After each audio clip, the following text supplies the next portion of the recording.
Everything you're about to hear is for education and entertainment purposes only. Whilst we are licensed, we're not aware of your personal financial circumstances. Any advice is general advice. Equity Mates operates under Australian Financial Services Licence 540697. Equity Mates!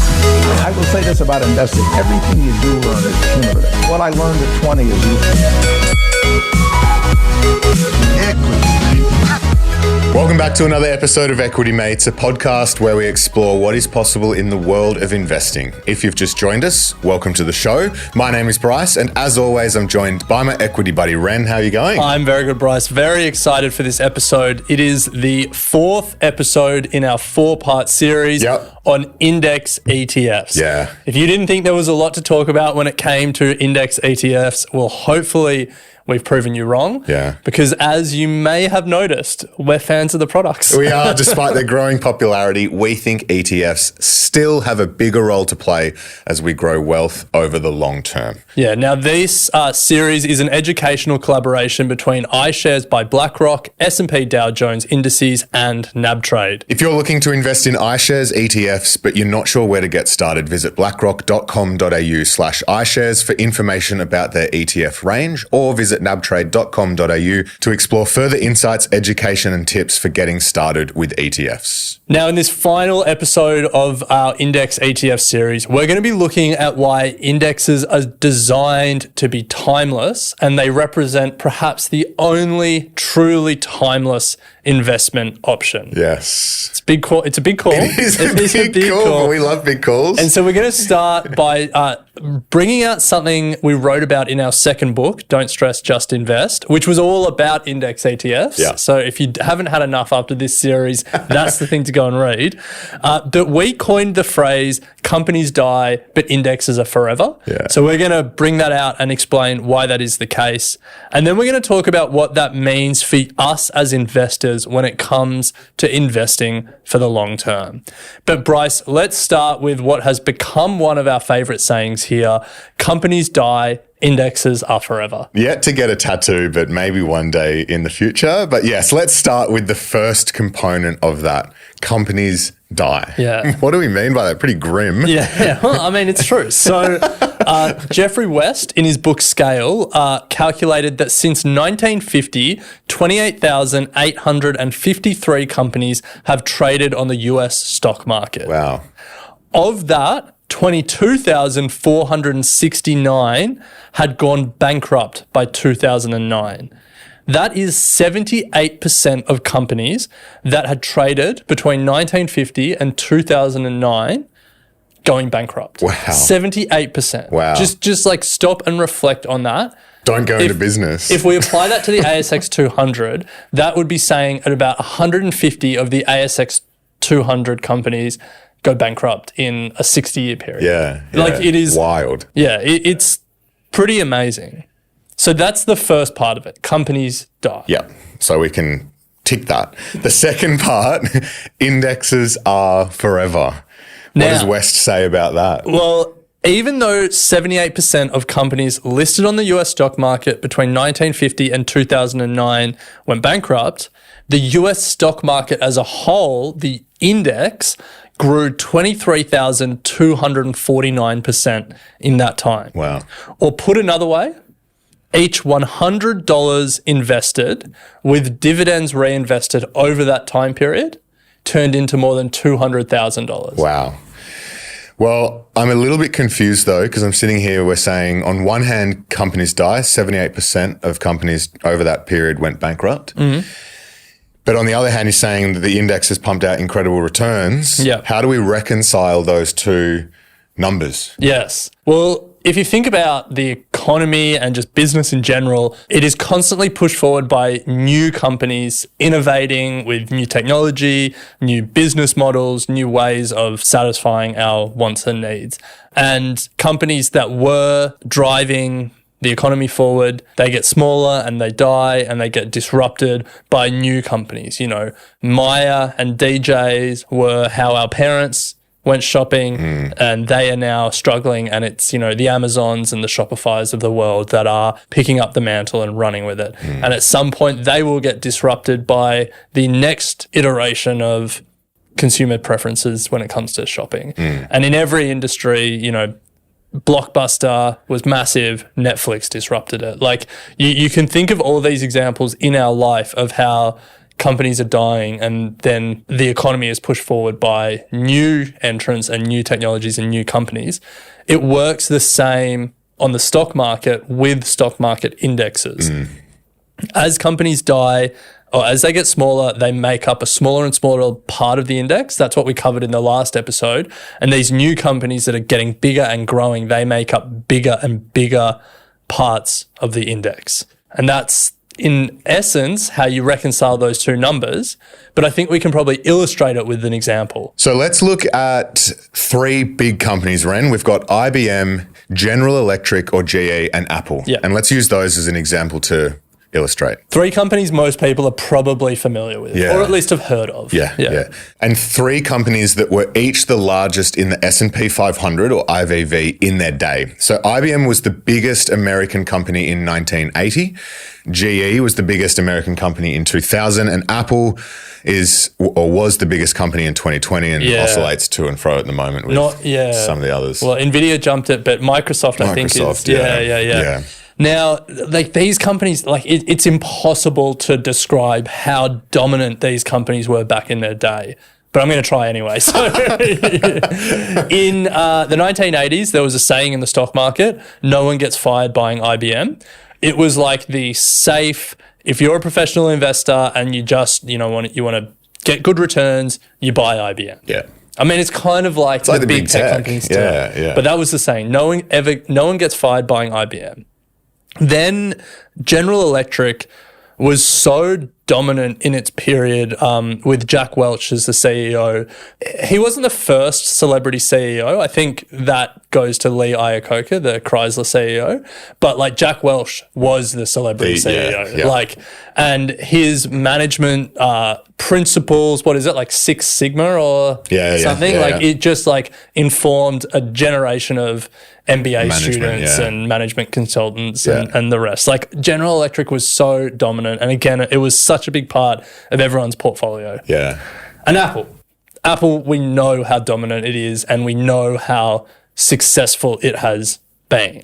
Like these companies were giants in their day. I remember, this is a side note, but I remember when I was in school in Wagga Wagga, they took us to Sydney for a General Electric day where they just had halls of prezos by people from General Electric pumping up their business, being like, come and work for us. These are all the possibilities. And how old would you have been? I remember leaving, it would have been around 2000, like early high school. No, you weren't in high school in 2000.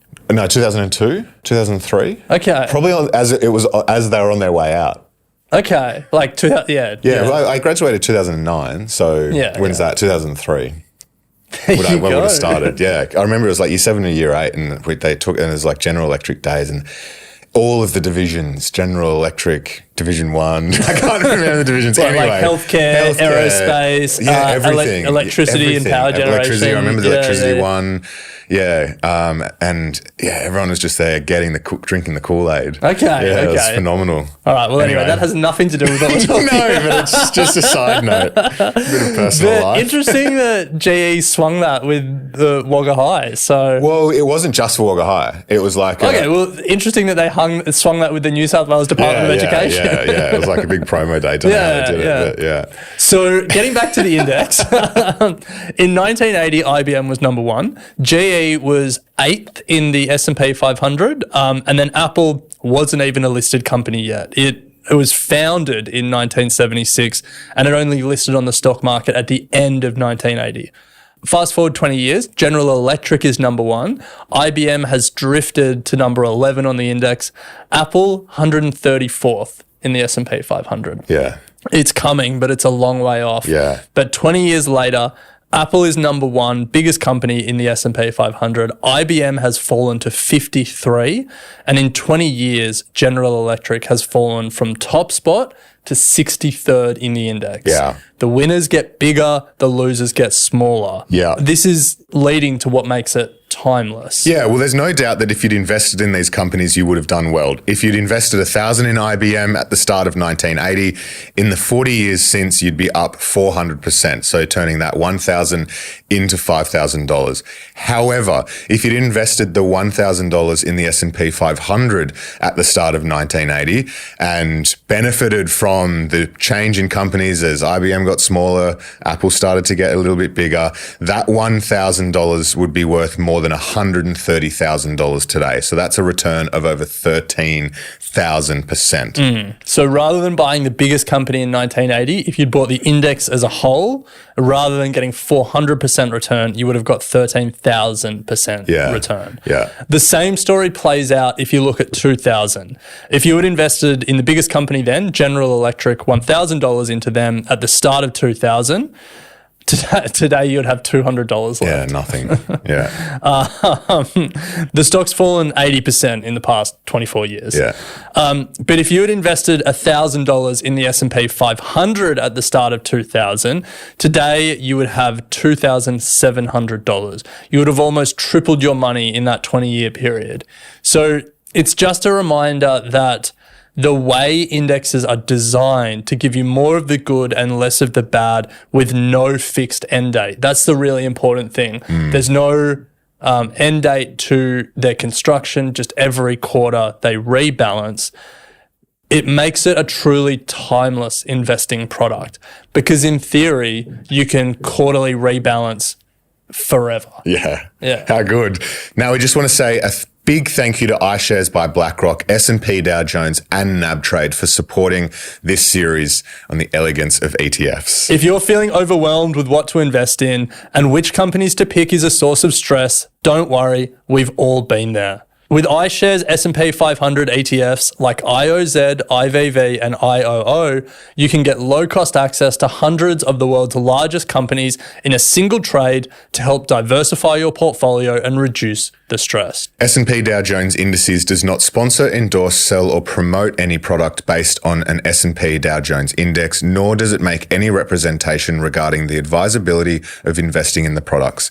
Before making any investment decisions, you should assess whether the product or service is appropriate for you and read the PDS and TMD available at blackrock.com.au. So we've discussed how these products are timeless, but let's now talk about what that allows us to do as investors and how that can affect, I guess, our investing behavior and decisions as we just try and build some wealth in our lives. So the first thing it allows us to do is dollar cost average, which essentially means take the same amount of money and invest it into the index at a consistent interval. Yes. Take $100 every fortnight, put it into IVV or IOZ, and that's all I need to do. Yeah. I'm sure people who have been long-time listeners of Equity Mates have heard us speak about dollar cost averaging enough, but we would argue you can never speak about it enough. That's it. That's why I've done 4 episodes on indexes. Which now brings us to the second thing that allows us to do as investors, because if we find a product that we can just continually invest in over time and the structure of that product is designed to be timeless, to give us more of the good and less of the bad. It means we don't have to make as many investment decisions, don't have to do as much analysis and as much thinking. We can not only dollar cost average, but we can automate that dollar cost averaging and we can build a habit, an automatic investment habit that just every time we get paid or however we get money, you automatically transfer it into your brokerage and buy some of these ETFs, and it just can take all of the thinking and all of the procrastination and all of the reasons to not invest out of the process. Yeah. Which then leads us to the third point, which is by doing those two things, we can then not feel like checking our investments regularly and just get on with life. Yeah, and the ability to not check your investments regularly comes from the confidence in what you're investing in and knowing that it's something that's designed to be truly long term. Yeah. And so what we can do is we can invest regularly, we can automate it, we can stop checking our investments regularly. What we have got to is a truly set and forget investment strategy. Yeah. Yeah. You can set up your investments and get on with your life, which was the tagline for our second book. Yes. Yeah. So and it all comes down to the way these products are built. So I think, this for us is just, for a lot of people, it is the ultimate long-term investing strategy. Yeah. You don't need to have a degree in finance. You don't need to be educated in investing. You don't need to worry about what stocks to pick, when to sell, checking your investments when markets are crashing, feeling stressed and emotional. For us, these index products are just the way to avoid all of that and still build wealth successfully over a very long period of time. Yeah. And whichever companies do well, whichever technologies emerge, whichever business models disrupt and take market share, as long as those companies are publicly listed, they will grow and make it into the index and make it into your portfolio, and you will benefit from whatever they're doing and whatever they're bringing to market. And that's the thing that should help you sleep at night and be confident and comfortable, is that you're not relying on an active manager to decide they like that, or you're not relying on your own analysis and your own information flows to find that company. The design of the product captures it all. Yeah. Now we're going to bring in an expert. Her name is Gemma Dale. She's the Director, SMSF and Investor Behaviour at NabTrade, to understand how Aussies are investing and what they're buying. Let's bring her in. So we're here with Gemma Dale, Director, SMSF and Investor Behaviour at NabTrade. Gemma, welcome back to Equity Mates. Thank you so much for having me. We're closing out our series on the beauty of index investing and how it is such a timeless form of investing.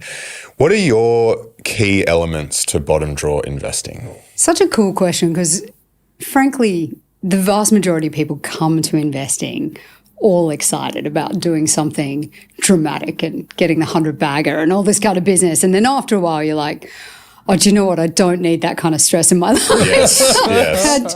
I just want something that I can put away, and I know it's going to last me a long time, and it's sleep at night. We use that kind of terminology all the time. But I can just do this and I'm very confident it will work. Sometimes it'll suck a little bit, but most of the time it's going to work for me. So the key features of that are always going to be diversification.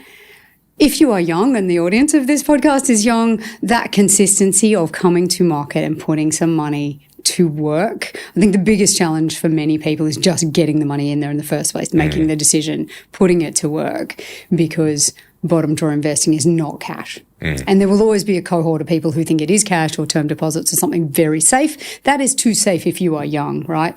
So bottom drawer investing, you have to have some money at risk.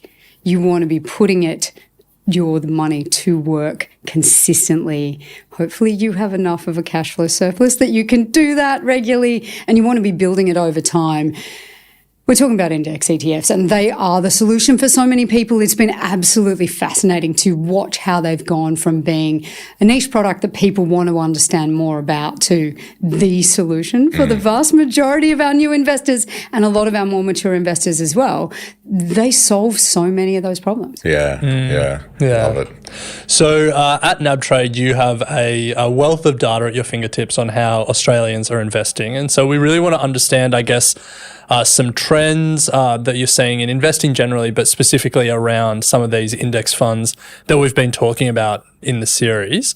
So I guess let's start general and then maybe we can go specific. But what are you seeing in the way that Aussies are buying and selling ETFs? So the first thing I would say is selling's not a big thing, right? Nice. That's good. Not a big That's thing, good, yeah. right?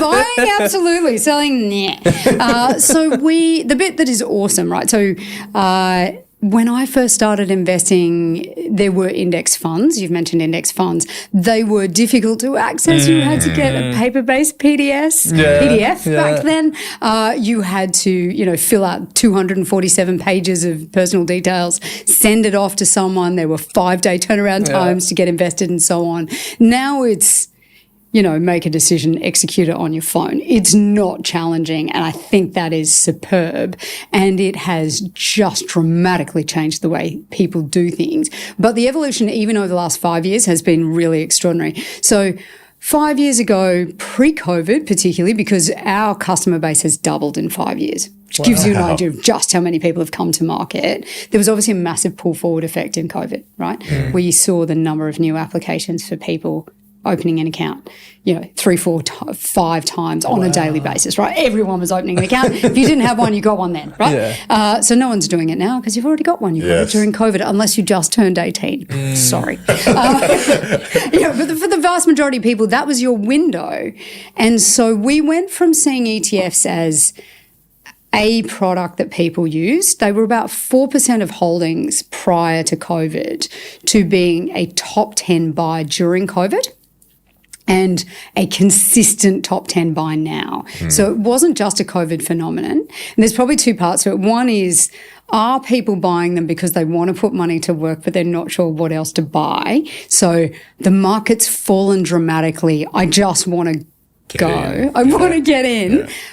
I don't have time to make a decision. I don't know what's fallen enough yet. I haven't got myself set, but this is a great answer for me. And I personally did this during COVID on the worst day, that mental day when the market fell, 8% and then closed up 4%. That was the day that I just chucked a ton of money at ETFs, right? So I'm not trying to pick any stocks now. I just want it working. So there's a good amount of that happening, but there is also the bottom drawer investing component, which is people who've gone, I don't ever want to make a decision about what stock I'm going to buy.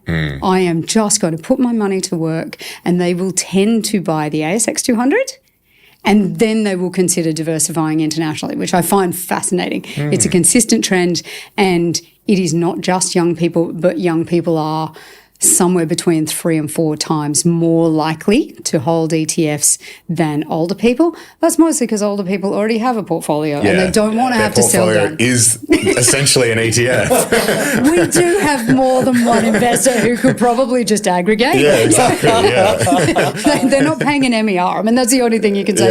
But at 4 or 5 basis points, well, their allocations might be a bit out of whack. So we see that. And so now they're more than 10% of holdings, probably even higher than that now.